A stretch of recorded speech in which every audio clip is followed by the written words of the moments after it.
All right, time to close it out for the big thing. So I did not watch AEW Dark. I will be reviewing that. I'll probably review two AEW Darks.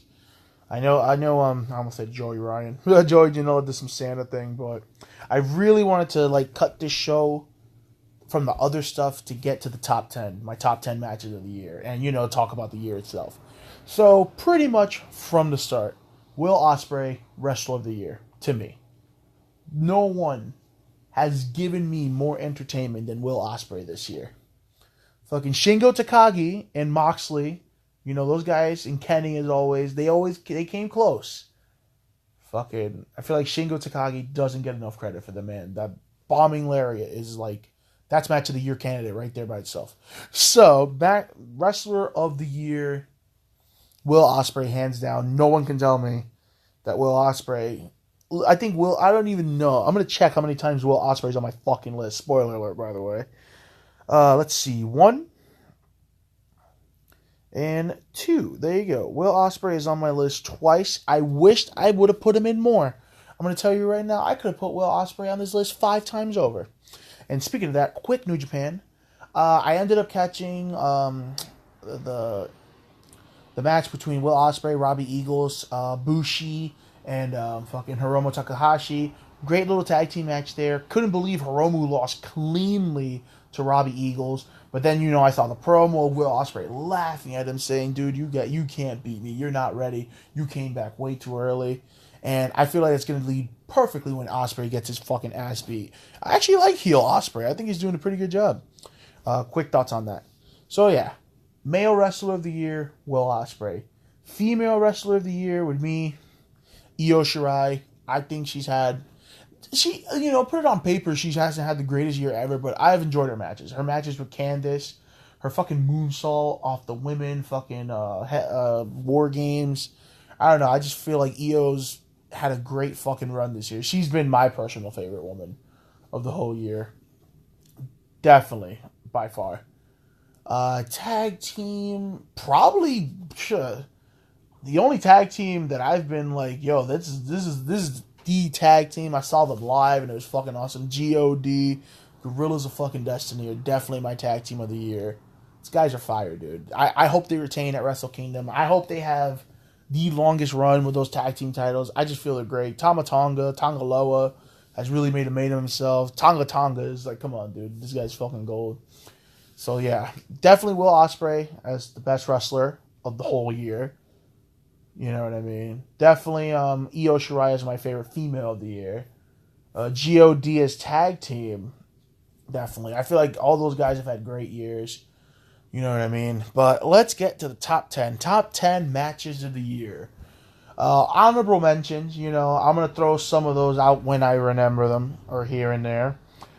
Pete Dunne versus Adam Cole at Survivor Series. I know it just happened, but I fucking love that match. That's an honorable mention. I thought that match was fantastic. I thought it was a good match. Fiend versus Seth.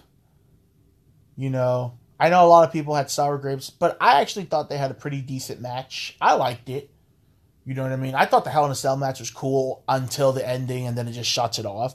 So I kind of throw that in there as a halfie.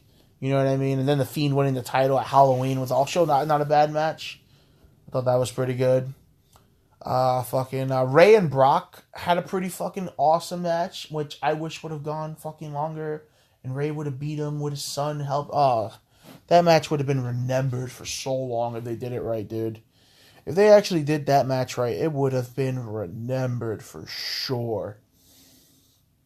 Fucking his son helping him beat Brock. I thought that would be great.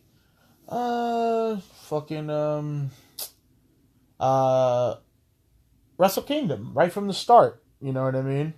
Honorable mention goes to Jericho and Naito. I thought they had a great fucking no DQ match. Naito delivering one of the best spike pile drivers ever, where Jericho's hair went missing.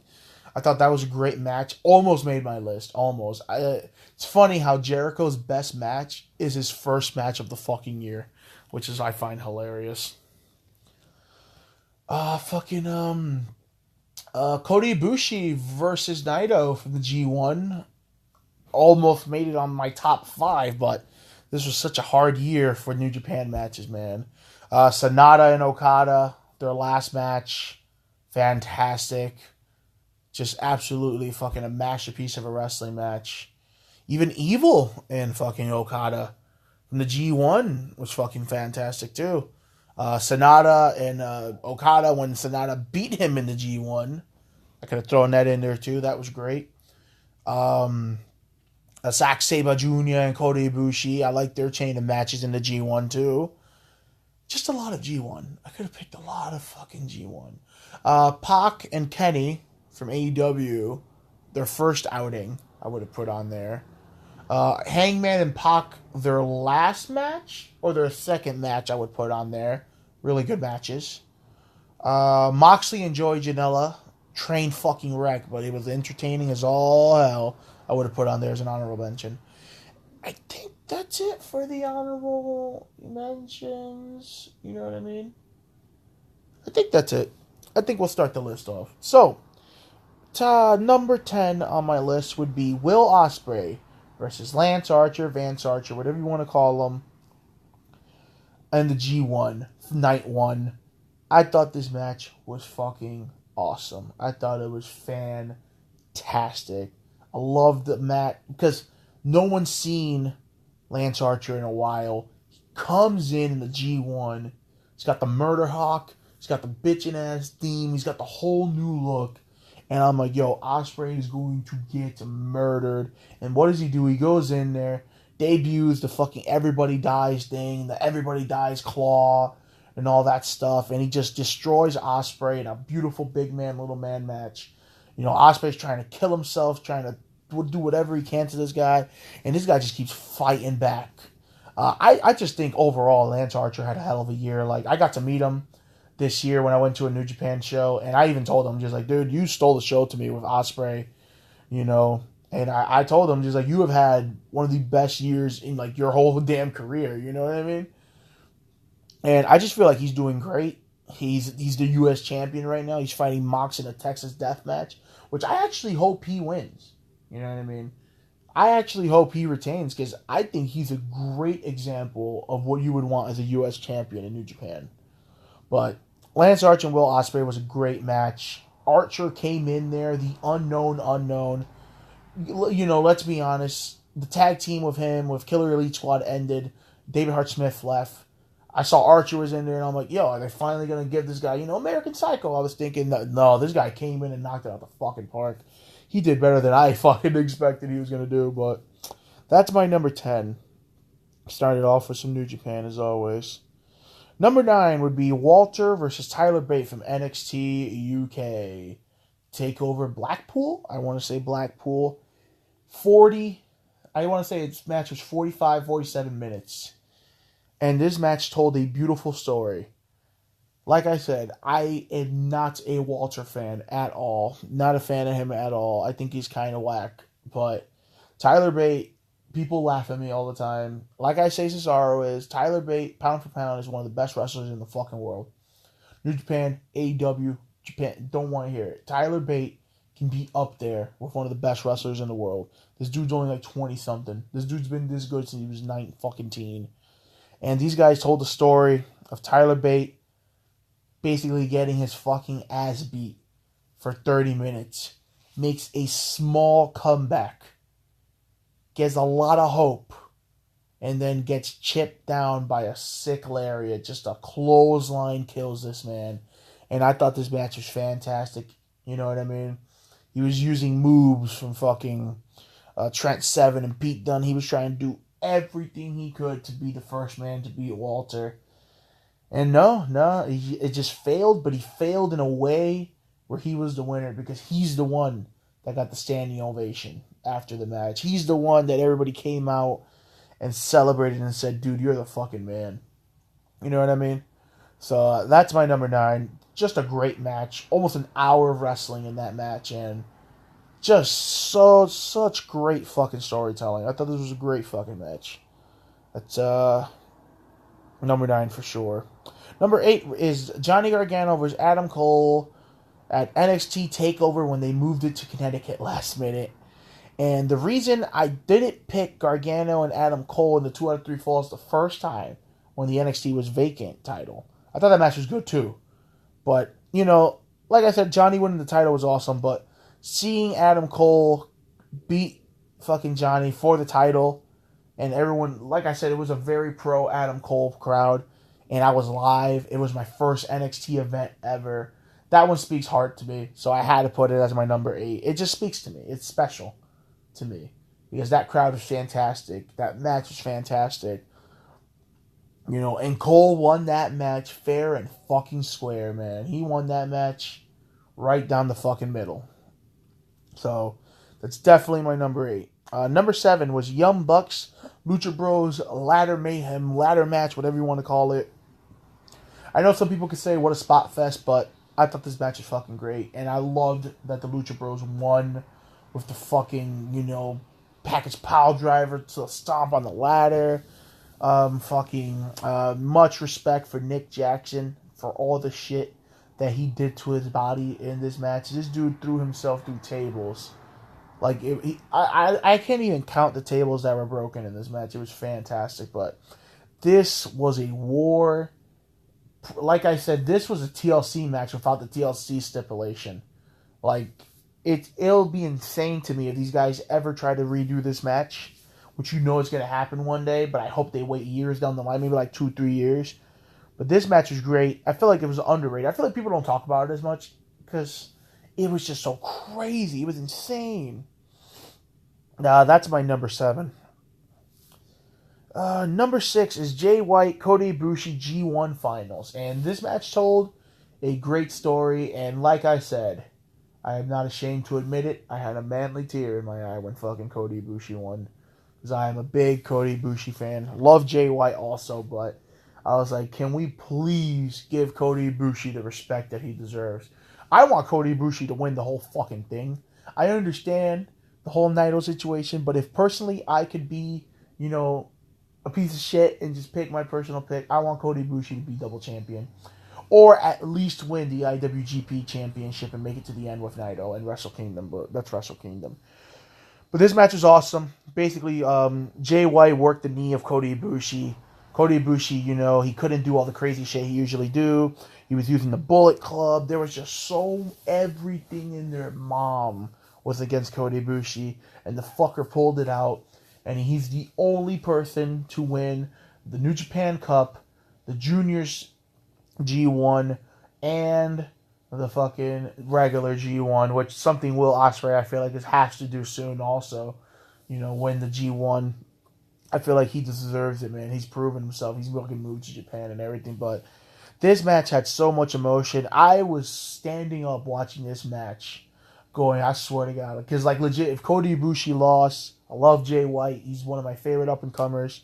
I've loved him since Ring of Honor, since he was a fucking generic babyface. But, if Kota Ibushi lost this match, I would have lost my shit. I would have been so pissed. But this was just a great storytelling. Like I said, the redemption of Kota Ibushi in New Japan has been fantastic. Now that he's committed and actually signed. It sucks that Kenny's not there, you know what I mean? Still, legit destroys my soul that Kenny is not in New Japan anymore, but something I gotta get over, sadly. But that's my number 6. Fantastic match. Number 5, Kenny Omega versus Jon Moxley in the unsanctioned match. Like I said, I am usually not a fan of hardcore matches, but I give credit to these guys. These guys had this match. I was watching with my family, believe it or not, and I couldn't believe what I was watching. These guys had a match that you shouldn't be having on TV at this time. I understand it was pay-per-view, but I thought these guys killed each other for our entertainment, and I enjoyed it. I could have dealt with not having the headshots with the cookie sheets and chair shots. I don't want no shits to the head. You know what I mean? Which sounds like a fucking idiot to me. No stuff to the head, but, barbed wire trampolines, fucking lit. But like I said, the barbed wire spider web thing, crazy. The V-trigger to the spotlight, crazy. The fucking going for the Kota Ibushi Phoenix Splash and landing face first on wood and busting himself open. Getting hit with the Death Rider. on the exposed wood. Oh my god. This match had everything, man. This match had a lot of stuff. Taking the glass from the glass table that Moxley put him through the first night of AEW, grinding it up, throwing it into his eyes, giving him the sky high spine buster on the glass. Oh my god, making him crawl through the glass while he had the fucking sharpshooter on. There's a lot of stuff this match did that will stick to me the whole year. Like I said, I want to go back and watch it, but I feel like it's too soon because like this match legit had my jaw on the floor the whole fucking time. Such a good match. I loved it. Like I said, I understand it's a lot of 50-50. A lot of people hate on this match, but I loved every single fucking minute of it, sadly, which makes me sound like a crazy person. But that's my number 5. Number 4 is a match no one's fucking talking about, man. This is the match I had to fight big right here. Moxley had a fucking banger with Shingo Takagi. Loved it. Moxley had a fucking killer match with Ishii. The match that everyone put on their fucking top. But I enjoyed Moxley versus Juice, their U.S. title match. Their first match, I enjoyed a lot more. Moxley's debut, yes. This is my number 4 match of the year. I watched this match over. I kid you not, probably like 3 or 4 times. Because I couldn't believe that this was Dean Ambrose I was watching. Like, I fucking hated the Dean Ambrose character. Because I always knew this motherfucker is so much more than that. Like, I always knew fucking Jon Moxley, Dean Ambrose, whatever you want to call him, could be so much more if they let this motherfucker loose. And he came out with probably one of my favorite themes of all year. I love his New Japan theme. I love the whole Death Rider gimmick. He came out, had the barbed wire tights on. I was like, yo, had the fucking jacket on, said Moxley on it. Came through the crowd like the Shield and proceeded to beat the piss out of Juice Robinson. Table spots. And the whole time he was biting on his eye. You actually saw teeth marks. And he pretty much single-handedly dissected Juice Robinson. Like, I kid you not, he worked him, beat the shit out of him, hit the Death Rider when it wasn't even like the Death Rider yet, picked him up, hit the elevated Death Rider, which is now his main finish, and won the U.S. title on his debut match on New Japan. And I was losing my shit. I was like, this match was so good. Like I said, I have rewatched this match. I love the rematch they had too in fucking the G1. They had a fucking fantastic rematch. I don't know, man. Give me Moxley in New Japan over Moxley in AEW. Like, I understand everyone loves Moxley in AEW, but there is something about this dude that's special, him in New Japan. I'm so glad he even said in an interview he's going to work Japan until he fucking is done. Because I was scared for a second that AEW was going to hold him back from doing New Japan. And like I said, this match was fucking awesome. Juice gets no fucking credit. This guy is one of the most improved wrestlers I've ever seen. Even when he was in fucking NXT as CJ Parker, he was one of my favorite wrestlers. Because he knew how to work a gimmick. He knew how to work everything. I'm pissed that he cut the dreads and stuff, but he's trying to be more serious. But I fucking love Juice. I saw him live. He's an amazing fucking wrestler. The fucking left hand of God is one of my favorite spots. How he just punches him straight in the fucking nose and sells it so good, and it sounds great. And he like fucking holds his hand. Love Juice, man. And that's number 4, definitely. Moxley. Like I said, it was a fucking battle not to put all those Moxley matches, honestly. Like, I think they ended up picking him fucking as Wrestler of the Year in some places, and I almost didn't blame him. This guy legit has some of the best matches. Even his match with fucking Taichi was fucking great. Come on now. Fucking Taichi. But that's definitely number 4 for sure. And we are winding down here. Number 3 goes to a controversial match. I know everyone's going to be like, why the fuck is this high on your list? But I really enjoyed this match. I know the placement is kind of weird, but I feel like I had to do something with WWE and put them on there. Seth Rollins versus Brock Lesnar at SummerSlam. I was really pissed at their Mania match. I thought their Mania match was a piece of shit. He came in, he stomped them 600 times, and he won the fucking match. They actually had a real match at SummerSlam, though. Even their other match at fucking Electric Boogaloo, Saudi Arabia town was really good. But I thought this match was great. I thought their SummerSlam match was fantastic. You know what I mean? It was an actual real match of Brock actually selling and working. You know what I mean? It wasn't, Daniel Bryan versus Brock, which is one of my favorite matches of all time, believe it or not. I love that match. I thought that match was just the way Daniel Bryan went into it like a psychopath. I thought that match was great. Or even AJ versus... See, I like this more than AJ versus Brock. And AJ versus Brock was a fucking masterpiece, too, the first one. Because they were supposed to have that second one, but it didn't happen. But I thought Seth, doesn't get enough credit. Like, to me, Seth Rollins is still one of the best in the world. And Brock is only when he wants to be. And I think Seth has had, decent matches this year. I feel like this hasn't really been his year. Because they ruined him by making him a fucking dweeb. And the whole thing with Osprey. And the whole thing standing up for WWE. But, I'm trying to get past through all that shit. And I'm trying to see, the man that I saw in Ring of Honor, Tyler Black. I'm trying to see Seth Rollins. The real Seth Rollins. And in this match, I got him. I got Seth Rollins at 100% in this match. For sure. I fought putting this over Seth versus AJ for Money in the Bank. Because I was live there for that. And that match was fantastic. But I felt like it could have gone even like 10 or 5 more minutes. And I would have put it on there. But I thought Seth versus Brock was fucking great. And like I said, people, probably won't agree with it at all, being on the list at all, but I don't know. I'm a big Seth Rollins fan, and I thought this match was great. Number 2. This was almost number 1.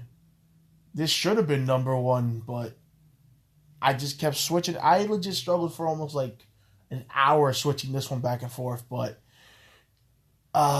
best of the Super Junior Finals. Osprey versus Shingo Takagi, where Osprey came out with the fucking katana blade and he became the Dragon Slayer. This match had it all. This is why Osprey is the best wrestler of this year. One of my favorite wrestlers in the world now, man. Like, Osprey has pretty much taken that spot from Kenny in New Japan. Like, Kenny left and Osprey came in there. And he's filling the mold quite nicely. Which is crazy, but this match had everything you could think of. It had a fucking unstoppable, undefeated juggernaut known as Shingo Takagi, who no one had an answer for in like 8 months.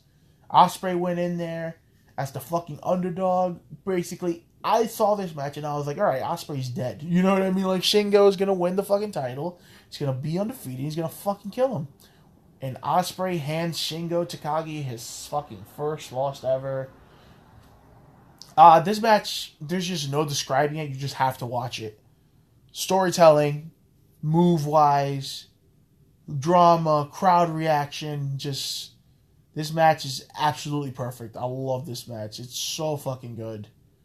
It's so good. Like, I don't even know if find words to say about it. It really should be my number 1, but my number 1, I go with the heart, man. I go with a very special match near and dear to my heart.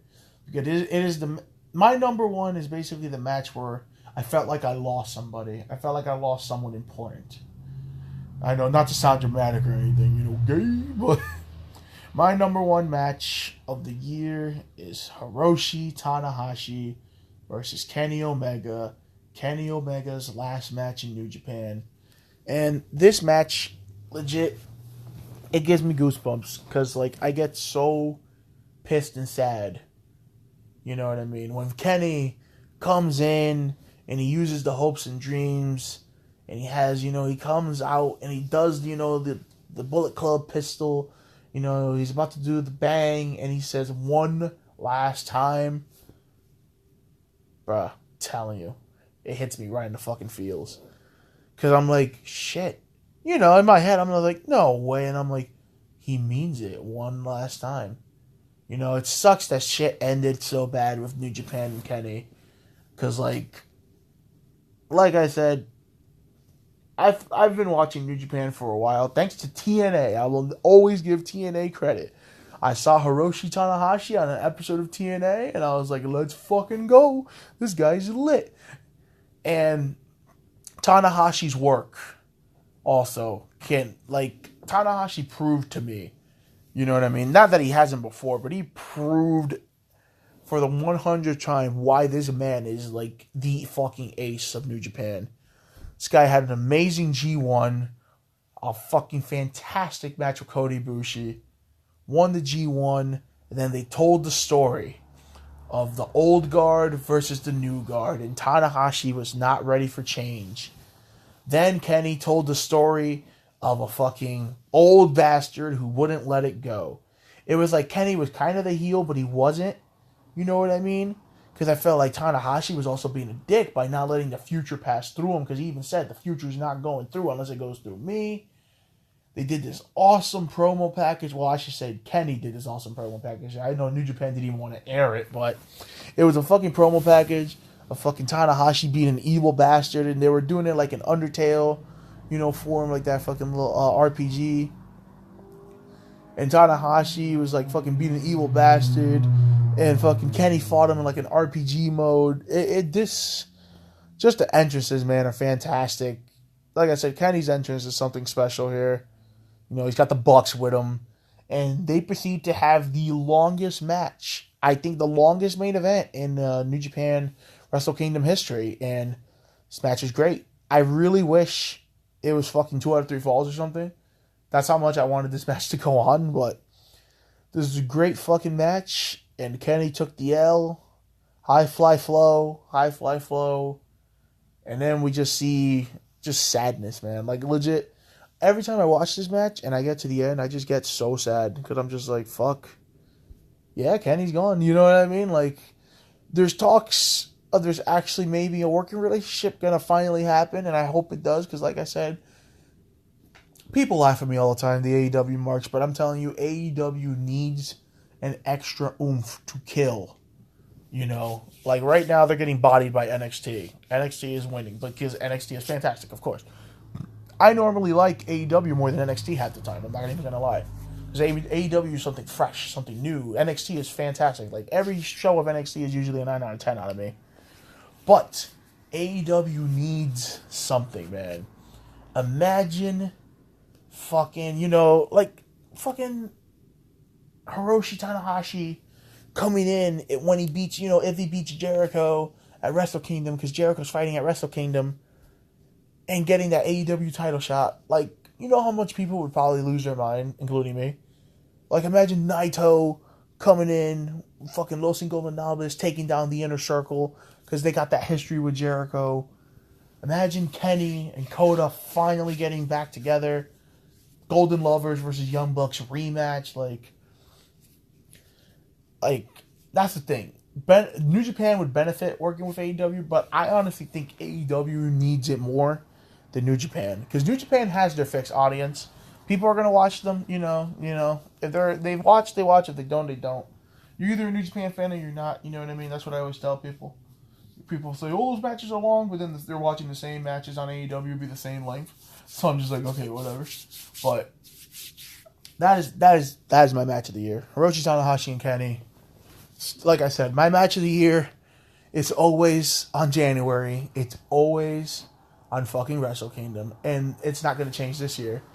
My match of the year is probably going to come from Wrestle Kingdom, especially if they're doing fucking 2 nights. Cannot wait to review that, honestly. Well, that's the 10. You know, that's the top 10 for me. That's my, took a while to put together. Will Osprey, you know, MVP of the whole fucking year. And like I said, I'm pretty sure, I'm calling it right now, my match of the year for 2020 is going to come from Wrestle Kingdom. And I can probably tell you what's going to be number 2 or number 1. It's going to be Hiromu Takahashi and Will Osprey. That is going to be number 1 or number 2. I'm spoiling my list for the end of next year. But, oh, man, that's it for me. I'll get you guys next time. I've blabbed a lot about this, but that's the top 10. Again, sorry I couldn't get to AEW Dark, but, you know, follow me on UUSK92 for everything. UUSK92 for the YouTube channel where I did the gameplays and everything. You know what I mean? Whale Talks Wrestling podcast all around, wherever you can find it. Spotify is the main source for me, though. And that is it for me. I will catch you guys next time. Peace out. Happy New Year.